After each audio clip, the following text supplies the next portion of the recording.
Ya. Oke. Nah, ini presentasi sederhana aja untuk bagaimana berkebun di rumah. Kayaknya memang ini tidak ada filosofinya. Ya. Nggak apa-apa. Ini langsung praktik saja. Jadi pada intinya kalau kita mau berkebun, saya kira teman-teman juga semua sudah. Cuman memang tadi disampaikan Mbak Duma, yang penting sebelum kita berkebun adalah tujuannya apa atau kenapa kita berkebun di rumah. Tadi kalau Rob Greenfield menyampaikan ada satu, itu adalah bagaimana kita bisa menyeimbangkan kekuatan lah dari Big Ag. Big Ag itu Big Agriculture Company yang sekarang menguasai dan mungkin banyak makanan kita dari mereka dengan bibit yang modifikasi dengan pupuk yang sangat mungkin dipertanyakan dan lain sebagainya, sehingga kemudian yang kedua kita bagaimana reclaiming our own health ya, mengklaim kesehatan kita sendiri dan akhirnya kemandirian di tengah pandemi COVID ini. Saya kira menjadi kebutuhan mutlak untuk bisa menanam di kebun sendiri. Sebetulnya ini berkaitan juga dengan perjalanan saya ketika dulu saya bekerja di NGO, di LSM, mungkin sampai sekitar tahun 2012 ya, saya bekerja. Sekitar tahun 2007-2008 itu saya bekerja di Oxfam di Aceh, di mana salah satu proyek yang digarap adalah permaculture, dan mitra kami adalah Yayasan IDEP Bandung yang kemudian membuat site di Lamsujin di Aceh. Di sana saya mulai kenal dengan permaculture dari tahun sekitar 2007, tahun 2007-an lah. Itu saya mengenal dari teman-teman di sana, ada Bang Rob, Roberto Huta Barat, ada Mas Tewel, ada Petra Schneider, dan sebagainya. Saya belajar dari mereka, dan sistemnya yang holistik ini yang menjadi saya tertarik. Karena sebetulnya saya tidak punya latar belakang pertanian, tapi saya belajar untuk mencari sistem yang holistik dari dulu. Akhirnya saya ketemu di permaculture, dan dari situ saya mulai belajar sehingga ketika walaupun saya masih bekerja di Papua waktu itu setelah dari Aceh, saya tetap coba pelajari. Akhirnya saya pulang ke Jogja dan bergabung dengan Pak Iskandar Wawuruntu membangun Bumi Langit Institute. Itu sebagai juga bagian dari proses belajar, di mana di dalam proses belajar saya tentang sistem holistik memang tidak ada, sementara ini saya merasa tidak ada sistem yang lebih baik untuk bisa diterapkan di kita untuk mandiri dan berkedaulatan, paling tidak itu tidak lain dengan permakultur. Nah, permakultur bisa kita mulai dari rumah kita, itu dengan berkebun di sekitar rumah kita, sekecil apapun lahan yang kita miliki. Tentu saja tidak mungkin kalau lahannya sangat kecil kita terus bisa seperti yang dilakukan oleh Rob Greenfield 100% dari kebun. Tetapi paling tidak kalau sebuah komunitas misalnya punya, jadi kalau perumahan biasanya ada yang namanya ruang terbuka hijau, atau kemudian fasilitas umum atau FASUM, itu mungkin bisa dirancang bersama menjadi kebun bersama, yang atau bahasa lainnya adalah karangkitri kalau di Jawa itu, atau food forest gitu, yang ada berbagai macam tanaman yang bisa dipanen oleh masyarakat yang tinggal di dekat karangkitri tersebut. Coba slide-nya dilanjut, ini berkebun di rumah. Kita langsung saja bagaimana konsep ini adalah bagian dari karangkitri sebetulnya, di mana untuk merancang sebuah kebun rumah kita harus memperhatikan paparan sinar matahari. Kalau konsep karangkitri itu akan banyak didominasi pohon-pohon dan tanaman-tanaman perennial. Tanaman perennial adalah tanaman yang umurnya panjang, di mana kita bisa menumpang sarikan berbagai jenis tanaman pangan. Tetapi kalau kita merancang di kebun sekitar rumah, mungkin kita harus memperhatikan keberadaan pohon besar. Jadi kita yang pertama adalah melihat paparan sinar matahari, apakah satu itu pohonnya itu lebat, atau dua pohonnya jarang. Kalau saya di rumah saya di Jogja, saya punya 2 pohon. Sebetulnya 4 pohon, 1 murbei, 2 kelor, 3 sirsa, 4 itu srikaya, tetapi semuanya saya pangkas habis sehingga matahari tetap bisa masuk. Jadi pohonnya itu seperti kelor tempat saya ini tingginya tidak lebih dari 1,5 meter. Jadi selalu bisa dipetik dan selalu bisa dimanfaatkan. Jadi tidak dibiarkan menjadi pohon yang tinggi. Lanjut. Nah, yang kedua adalah sumber air. Pasti kita selalu yang namanya tanaman kan butuh air untuk disiram dan sebagainya, terutama di musim kemarau. Kalau di musim hujan mungkin Anda tidak perlu menyiram. Tetapi kalau di musim kemarau Anda butuh menyiram, mungkin Anda bisa memanfaatkan air dari hujan. Di tempat saya menampung air hujan itu di dalam tanah, jadi saya membuat semacam tandon dalam tanah, yang tandon itu melalui sebuah filter yang tong bentuknya, yang difilter supaya airnya itu bersih. Nah, kalau di gambar yang ada di slide ini adalah ada tong untuk menyaring, kemudian ada semacam kolam untuk menampung, yang digunakan untuk menyiram tanaman di musim kemarau terutama.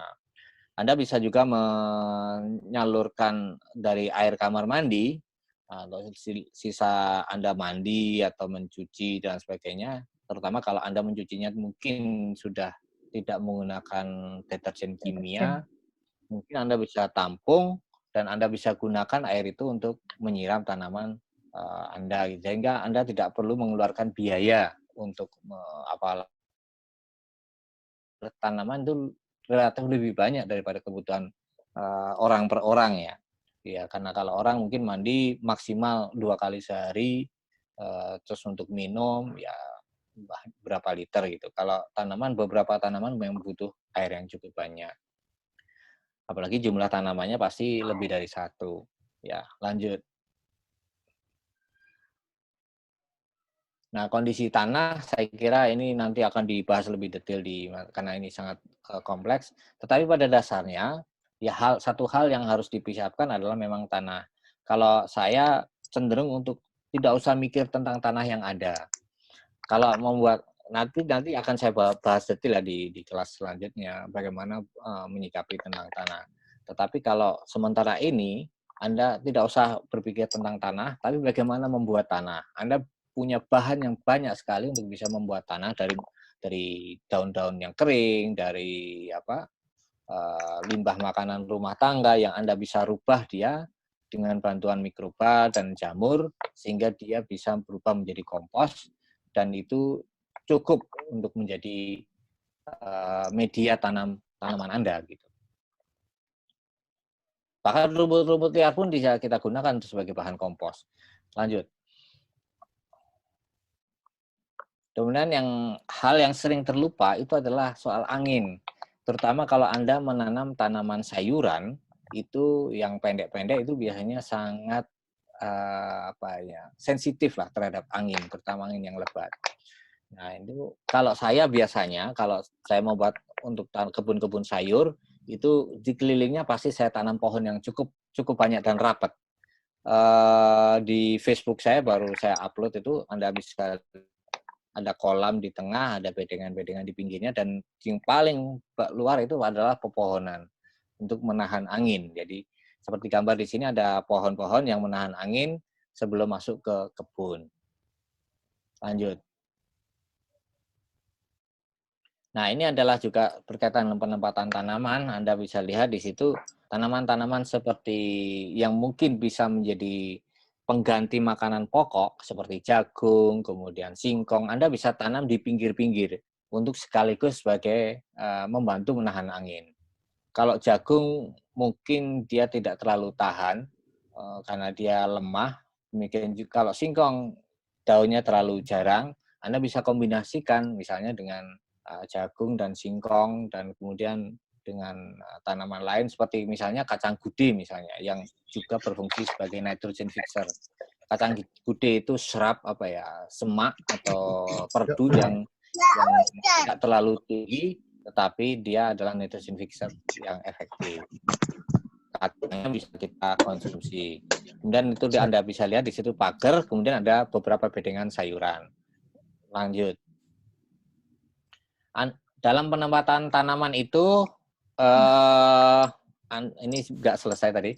Dalam penempatan tanaman itu Anda bisa mengatur bedengan yang terserah, nanti akan lebih detail kita bahas di di kelas-kelas berikutnya. Pada intinya adalah Anda bisa membuat bedengan naik yang permanen supaya tidak longsor.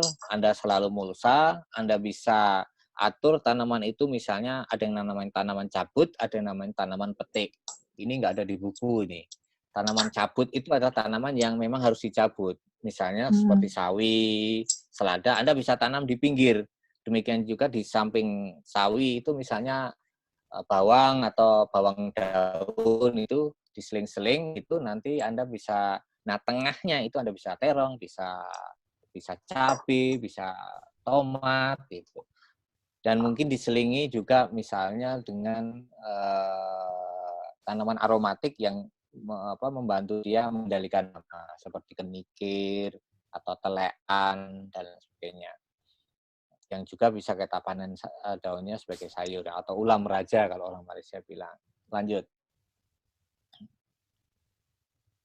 Nah, ini adalah contoh-contoh, nanti akan kita lihat contoh-contoh bedengan yang pernah saya buat. Ini ada spiral herbal namanya yang disusun dengan bata-bata. Anda lihat bentuknya seperti spiral. Sebetulnya ini adalah cara kalau kita punya lahan sempit supaya kita bisa menanam tanaman yang lebih banyak dan lebih bervariasi. Nah, kalau Anda datar saja, mungkin lebih sedikit tanaman yang ditanam. Tapi ketika dia ditinggikan, akan lebih banyak tanaman. Supaya ketika ditinggikan tidak longsor, kita atur bata-bata supaya dia tidak longsor. Selain itu juga membantu kita dalam menyiram, itu akan lebih mudah. Di situ yang paling bawah pun dibuat ada ember kecil yang kita tanam untuk jadi kolam.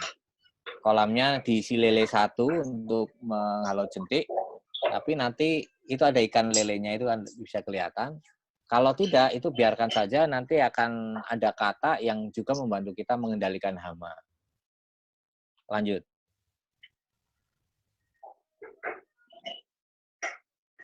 Nah, ini kalau dilihat dari samping ya, bedengannya tadi. Ya, ada pokcoy, ada bawang daun, ada macam-macam, ada kale di atas itu. Mungkin kalau terong dan tomatnya belum kelihatan. Pada intinya Anda bisa bagi tanaman yang lebih senang matahari ditaruh di atas, tanaman yang lebih membutuhkan teduhan di bawah, tanaman yang membutuhkan banyak air di bawah, tanaman yang lebih suka kering di atas. Kira-kira begitulah nanti untuk mengaturnya, penempatan tanamannya. Lanjut. Nah, ini ada model bedengan lain yang disebut lubang kunci. Saya sebenarnya punya fotonya, tapi lupa taruh. Intinya kita bisa membuat bedengan lingkaran sebetulnya, tapi kalau lingkaran Anda tidak bisa menjangkau tengahnya. Anda bisa buat di lubang di satu sisi untuk Anda bisa masuk, dan itu tingginya kira-kira 1 pinggang, mungkin sekitar 1 meter lah. Dan Anda lihat di tengahnya itu kita buat tanah dulu dengan kertas koran, ranting-ranting, daun-daun, dan sebagainya. Dan di tengahnya itu ada semacam kayak kawat yang Anda bisa masukkan sisa-sisa makanan ke dalamnya, dan tempat Anda bisa menyiram. Sehingga nanti itu bisa, istilahnya itu hotel cacing lah. Jadi cacing bisa datang ke sana untuk bisa mengurai makanan Anda. Dan bisa kalau gelap dia bisa kadang muncul juga belatung-belatung yang mengurai dari black shoulder fly atau lalat tentara hitam. Lanjut. Ini juga bisa Anda buat kalau Anda tanahnya sudah terlanjur di beton dan sempit, mungkin Anda bisa buat pakai kotak papan 1 meter kali 1 meter, terus Anda bagi menjadi 3 atau 4, 4 kali 4 ya, ada 8 kotak, di mana setiap kotak itu tanaman yang berbeda-beda yang Anda makan lah. Sedangkan tanaman yang mungkin tinggi Anda bisa buatkan semacam tempat dia bersandar atau merambat. Seperti tomat misalnya, mungkin butuh di situ diikatkan, itu ada tali-tali yang bisa mengikat supaya dia tidak jatuh dan tidak menutupi tanaman yang lain. Lanjut. Nah, ini ada bedengan pun, kalau ditinggikan Anda bisa menggunakan berbagai cara, ada dengan kayu, balok-balok kayu yang bekas, batako yang tidak dipakai, papan yang tidak dipakai, Anda bisa gunakan sehingga bedengannya tidak longsor, terutama ketika hujan itu tidak longsor dan tidak terlalu banjir lah, kira-kira begitu, sehingga Anda bisa menjaga tanaman Anda. Lanjut. Nah, ini kalau Anda menggunakan palet bekas, Anda bisa berdirikan, Anda juga bisa menanam berbagai jenis tanaman. Di gambar ini ada 1, 2, 3, 4, 5, 6 jenis tanaman yang berbeda-beda. Tanaman-tanaman yang cabut seperti sawi dan selada mungkin bisa di tengah. Tanaman yang merambat, bukan merambat naik, merambat di bawah itu kayak polok kesimpar lah, itulah. Seperti misalnya labu-labuan kecil itu Anda bisa tanam di bawah, sedangkan yang di atas mungkin seperti cabai atau apa bisa paling atas. Nah, itu bisa Anda tempelkan di dinding misalnya. Lanjut. Nah, ini juga Anda bisa gantung, Anda bisa susun botol-botol, nanti bisa untuk tanaman yang cabut ya, seperti selada atau pokcoy atau sawi gitu. Lanjut.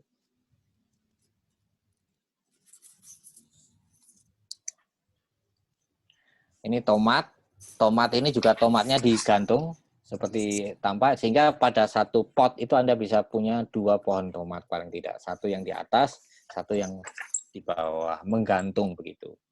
Anda tidak perlu menggunakan lanjaran atau batang nguak, cukup digantung saja potnya. Ya. Lanjut.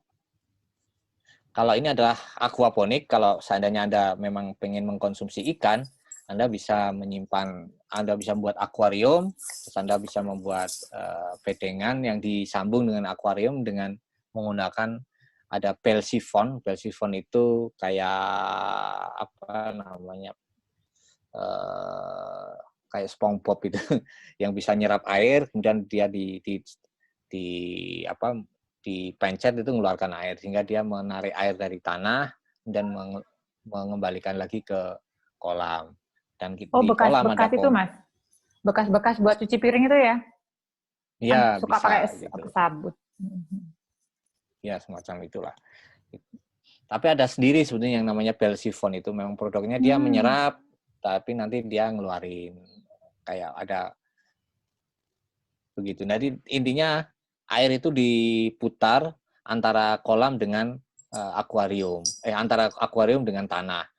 Jadi Anda bisa menggunakan kayak seperti hidroponik, tetapi tidak hidroponik murni. Jadi bisa menggunakan peralon yang di lubang menaruh pot-pot, sehingga airnya bisa lewat di bawahnya itu.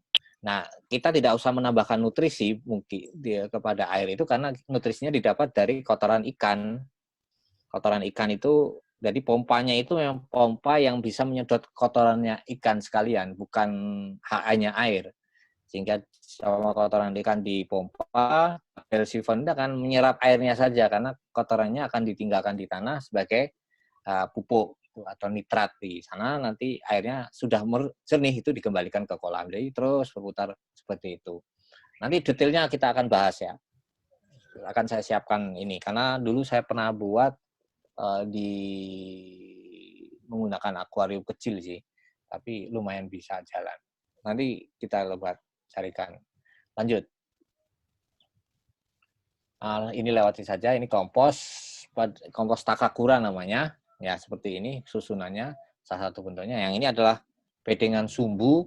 Bedengan sumbu ini nanti intinya adalah kalau Anda punya beton, lahan yang sudah dibeton, Anda bisa tumpuk di dalamnya, atau kalau kayu ditumpuk dengan kerikil, kemudian Anda lubang di tengahnya, sehingga ketika diisi air tidak sampai penuh, hanya sampai pas batas kerikil.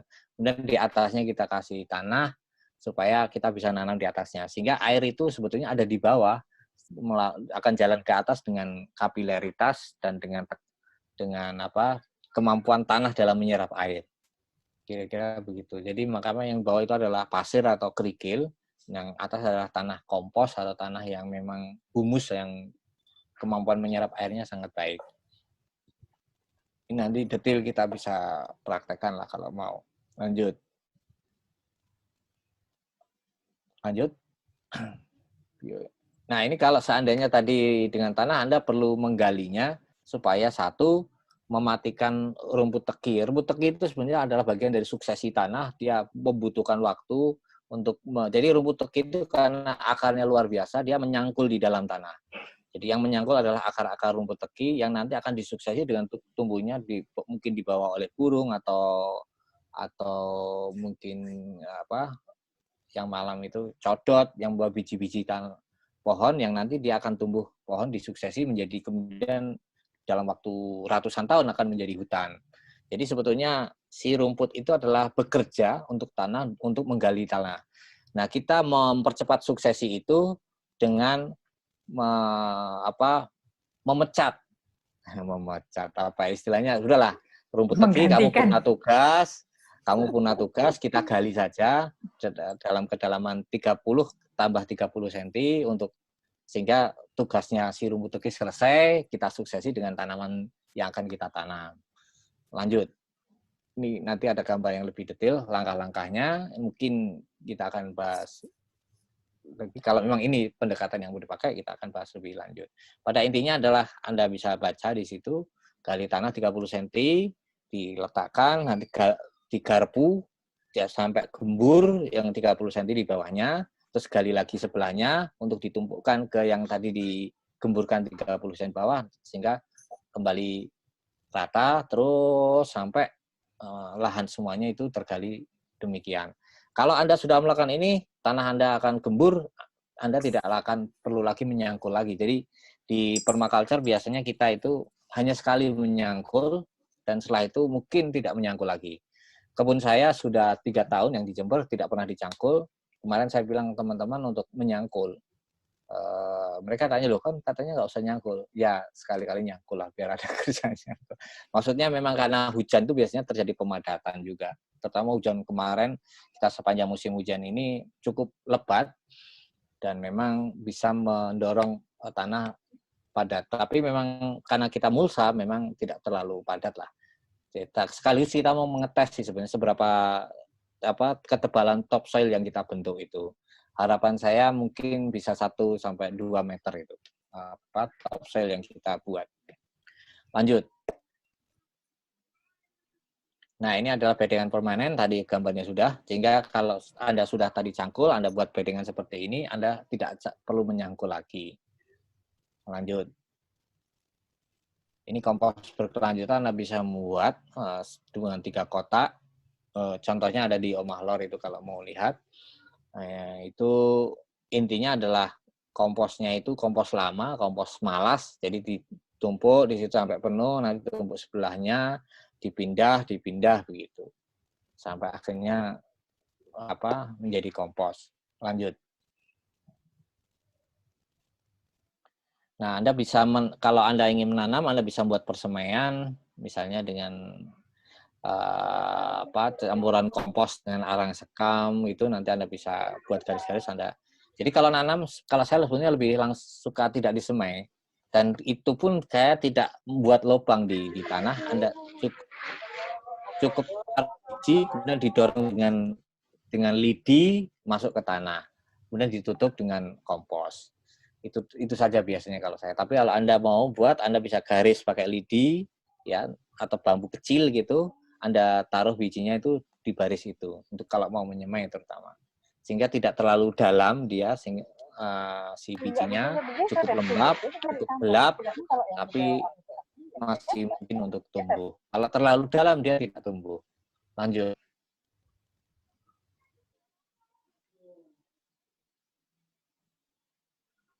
Nah, lanjut ini sama. Nah, ini Anda bisa pilih beberapa jenis tanaman untuk kalau Anda ingin menanam sesuai kebutuhan Anda saja. Saya bagi beberapa tanaman, nanti mungkin lebih detailnya. Tetapi seperti yang saya sampaikan, layoutnya Anda bisa atur supaya tidak mengganggu satu tanaman dengan yang lainnya. Tanaman petik misalnya seperti terong dan cabai, Anda bisa taruh di tengah. Sedangkan yang pinggirnya biar yang dicabut. Gitu. Dan empon-empon misalnya, kalau empon-empon mungkin agak bisa di di pinggir-pinggir yang mungkin teduh ya. Sedangkan legum, kacang-kacangan bisa ditaruh di sembarang karena dia berfungsi sebagai nitrogen fixer juga. Sekaligus beberapa legum seperti kacang, kemudian ada namanya kacang pinto, itu bisa, cuman kacang pinto ini sangat invasif. Dia bisa menjadi mulsa hidup. Kalau Anda juga bisa taruh misalnya labu-labuan, itu bisa menjadi mulsa hidup yang efektif. Lanjut. Nah, pada intinya sebelum saya bahas ini, yang layout tanaman tadi, Anda akan punya beberapa jenis tanaman. Yang satu bisa berperan sekaligus sebagai mulsa hidup, yang satu berperan sebagai cabut, yang satu petik, yang satu sebagai mungkin ada yang bisa merambat, yang satu lagi mungkin bisa berfungsi penghalau hama. Itu nanti akan jadi semacam gilda atau konsorsium berbagai jenis tanaman yang satu dan lainnya saling membantu. Nanti Anda bisa lebih detail kita di kelas-kelas berikutnya. Nah, ini ada catatan yang saya buat. Ini masih tentatif karena saya belum yakin sekali tentang berapa tanaman yang perlu kita tanam untuk memenuhi kebutuhan kita. Kalau seandainya itu satu orang, itu berapa tanaman. Kalau seandainya itu satu keluarga, katakanlah 4 orang, suami, istri, dan 2 orang anak, itu kira-kira butuh berapa. Asparagus itu yang dimakan adalah anakannya, sehingga kita mungkin perlu lebih banyak tanamannya. Dalam arti satu tanaman itu kita tunggu sampai 5-10 trubus, dan nanti biar nanti tumbuh anakannya baru kita potong dan kita suksesi. Jadi ada yang dibiarkan tumbuh, ada yang dimakan. Jarak tanamannya ada di situ. Terus kacang koro itu sangat invasif. Nah, itu harus di pinggir mungkin karena dia bisa ngalahkan yang lain. Nah, ini hanya catatan-catatan saja. Ada banyak yang mungkin nanti bisa di-share juga. Tapi ini tentatif, tidak pasti ya. Tapi bisa memberi Anda gambaran. Dan Anda tentu saja tidak akan menanam semua, tetapi yang memang Anda butuhkan untuk di dapur Anda. Lanjut. Ini masih banyak faktornya. Nah, ya, terus gambas, buncis, dan lain sebagainya, labu, tomat. Tomat misalnya Anda butuh 4. Nah, yang kemudian itu adalah pentingnya untuk mengatur rotasi tanaman. Memang karena Anda menanamnya tanaman annual, tanaman yang umurnya pendek, Anda butuh rotasi karena supaya hara di tanah itu menjadi seimbang terus. Nah, yang Anda perlu adalah Anda tahu mana tanaman yang bisa menambahkan hara, terutama adalah nitrogennya dari legum atau kacang-kacangan. Tanaman yang menyedot hara ini ada jagung, selada, sawi. Ini memang sangat cepat jadi perlu diseimbangkan dengan tanaman lain. Kalau Anda tanam sawi, terus karena sawi juga umurnya pendek, 14 hari Anda sudah bisa panen, Anda tanam sawi lagi ya, mungkin perlu keseimbangan tanah yang lebih baik untuk itu. Dan itu bisa dibantu oleh tanaman lain tanpa harus, walaupun Anda bisa membantunya dengan menambahkan kompos dan mulsa dari daun-daunan dan sebagainya. Lanjut. Nah, ini ada contoh daftar tetangga yang baik atau tanaman apa cocok dengan tanaman apa. Misalnya kalau Anda nanam kacang, itu cocok dengan kentang, selada, tomat, tapi tidak cocok dengan bawang. Wortel cocok dengan selada daun, bawang, tomat. Tapi ini juga wortel agak repot juga kalau di dataran rendah. Biasanya dia lebih suka di dataran tinggi. Timun itu cocok dengan kacang jagung, tapi tidak cocok dengan kentang. Ini daftarnya ada banyak di internet, Anda bisa cari, tapi nanti kita bisa bahas satu-satu di lain kesempatan. Lanjut. Mengenai pengendalian hama, itu kita memang, ya karena itu kita makan sendiri ya terutama ya, walaupun sebenarnya bukan makan sendiri harusnya begitu, itu sebaiknya tidak menggunakan racun serangga atau pestisida atau insektisida, racun serangga atau racun jamur atau herbisida, janganlah dipakai. Lebih baik kita menjaga kesehatan tanah. Kalau tanah itu sehat, itu tanaman sehat. Kalau tanaman sehat, imunitas terhadap penyakit itu cukup baik sehingga dia tidak terserang. Jadi intinya bagaimana buat tanaman kuat dengan membuat tanah yang hidup dan sehat. Intinya itu. Ibaratnya mau penyakit apa saja kalau tanamannya kuat kan nggak ada masalah. Sama dengan kita sendiri lah. ada tetangga flu misalnya, ya kalau kita daya tahan tubuh kita nggak ada kuat kan nggak ada masalah. Yang kedua itu tumpang sari. Tumpang sari ada beberapa tanaman yang memang dia bisa membantu mengendalikan hama. Yang kedua itu juga membuat hama itu jera. Anda bayangkan kalau Anda punya tanaman yang disukai hama, tetapi jauh dari tanaman lain yang disukai hama, itu dia kehilangan akses si hamanya itu karena jauh. Mungkin ada tanaman penghalang dan lain sebagainya. Yang kedua, selain menghalangi itu, Anda bisa dengan tumpang sari, Anda kalau ada satu tanaman terserang hama, tanaman yang lain kan tidak, sehingga Anda bisa memakan yang lain atau Anda bisa panen yang lain, sehingga Anda tidak rugi. Kalau satu jenis tanaman kena hama semua kan Anda tidak dapat apa-apa, tidak ada yang bisa dipanen. Yang ketiga aromatik ini atau tanaman-tanaman yang mengeluarkan bau sedemikian rupa sehingga si hama itu tidak suka. Tadi sudah saya sebut, yang keempat adalah rotasi. Nah, kalaupun memang ada musim-musim tertentu yang memang hamanya cukup kuat, mungkin Anda perlu membuat ramuan semacam pestisida, tetapi yang sifatnya tidak membunuh, hanya memabukkan atau membuat jera. Itu bisa dari buah mojo, cabai, bawang, dan sebagainya yang bisa nanti secara detail kita akan bahas di kelas berikutnya. Intinya kita bisa membuat istilahnya pestisida nabati yang kita bisa semprotkan. Kemudian saat yang tepat pengendalian hama itu yang kita juga harus tahu. Kapan saat yang tepat? Kalau pada misalnya bekicot, itu dia keluarnya malam hari. Anda mau nyerbu melawan bekicot di siang hari ya percuma juga, dia sudah sedang tidur dan sembunyi gitu. Ini yang Anda harus tahu gitu. Dan yang terakhir adalah iklim mikro, artinya Anda membuat sebuah ekosistem di mana antara satu dan lainnya bekerja sama sedemikian rupa, istilahnya dalam permakaian self-regulating system. Jadi mereka mengatur diri mereka sendiri untuk bisa ya mengendalikan hama dan menyuburkan satu dengan yang lainnya. Lanjut. Ya, ini contoh gambaran umum untuk biopestisida. Kalau hama itu kita bisa bagi menjadi 3 sebetulnya. Satu adalah hama yang mengunyah dan menggigit. Biasanya itu dibagi 2, ada yang tubuhnya halus, ada yang tubuhnya keras. Seperti belalang tubuhnya keras. Tubuhnya halus itu ada beberapa jenis belalang yang tubuhnya halus. Itu dengan menggigit. Nah, tubuhnya halus misalnya ulat, tubuhnya halus, tapi dia menggigit dan mengunyah. Belalang juga menggigit dan mengunyah. Ada jenis kedua itu penyedot, badannya halus seperti misalnya bekicot atau selak itu apa namanya? Selak itu ya segitulah yang bekicot loh Mas. ya kayak litah itu apa namanya? Siput. Siput itu bekicot juga ya? Bukan juga kan nggak ada cangkangnya kan?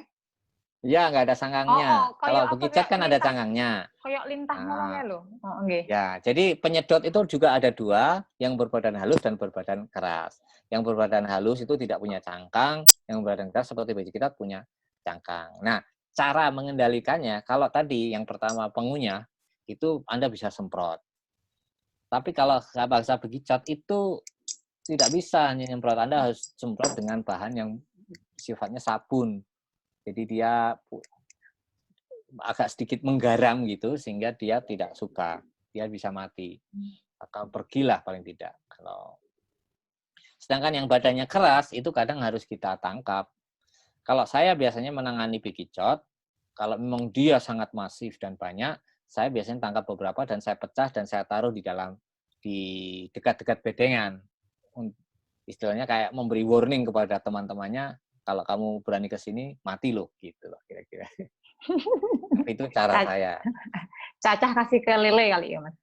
Ya, kalau itu, tapi kalau saya memang sengaja saya taruh di situ supaya warning alami. Warning, ya.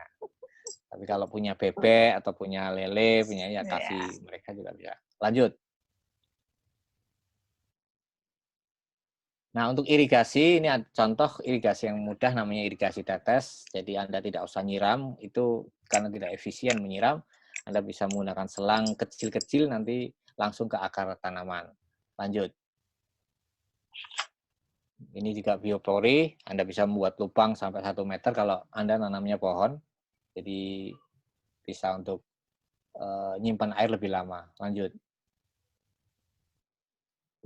Pakai botol yang di lubang-lubang diisi kapas juga bisa, sehingga lebih merembes. Nah, ini ada tomat itu bisa. Jadi lebih efisien menggunakan air. Lanjut. Ini lanjut saja. Ini nanti panjang. Saya kira itu bisa yang kita monggo silakan kalau tanya jawab. Oke, terima kasih Mas Anam. Lengkap banget. Tapi bikin mupeng gitu tadi Mas. Karena pengen tahu detail-detailnya kayak tadi gimana cara bikin pestisida, cara kita menentukan pengairan ya, terus bikin kompos, apa nanti sampai kita bikin desain sendiri yang sesuai dengan kebun rumah kita ya. Banyak tadi, tapi memang sudah dari awal tadi dipahami bahwa tidak mungkin 1 jam ini kita belajar semuanya. Jadi nanti Mas Anam kita minta lagi untuk di kelas lanjutan, di mana di kelas lanjutan itu nanti kita nanti tadi ada link ya di situ ya. Di situ kita bisa lihat ada 5 kelas, ada 5 pertemuan